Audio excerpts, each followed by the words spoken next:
Greater Sylhet development and welfare council in ইউকের south east রিজিয়নের মনোনয়নপত্র দাখিল সম্পন্ন হয়েছে গত ৭ জুলাই সংগঠনের কেন্দ্রীয় কার্যালয়ে। ৩৫টি পদের জন্য ৪৬ প্রার্থী মনোনয়নপত্র দাখিল করা হয়। এর মধ্যে চেয়ারপারসন পদে খলিল আহমেদ কবির, জেনারেল সেক্রেটারি পদে সুফি সোহেল আহমেদ, ট্রেজারারের পদে মোহাম্মদ আবুল মিয়া মনোনয়নপত্র দাখিল করেন। বাকি ৩২টি সদস্য পদের জন্য ৪৩ জন মনোনয়নপত্র দাখিল করেন।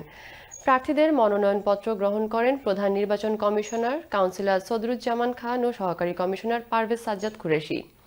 এ সময় অন্যান্যের মধ্যে উপস্থিত ছিলেন জিএসসির কেন্দ্রীয় chairperson barrister Ataur Rahman, south east রিজিয়নের চেয়ারপারসন এম এ আজিজ, সাবেক কেন্দ্রীয় সাধারণ সম্পাদক মির্জা আসাব বেগ, সাউথ ইস্ট রিজিয়নের সাবেক চেয়ারপারসন মোহাম্মদ ইসবাউদ্দিন ও এমদাদুল খানম। মনোনয়নপত্র প্রত্যাহারের শেষ তারিখ ২১শে জুলাই। আগামী ৩রা আগস্ট পূর্ব লন্ডনের লন্ডন এন্টারপ্রাইজ একাডেমির হলে নির্বাচন ও বিজিএম অনুষ্ঠিত হবে।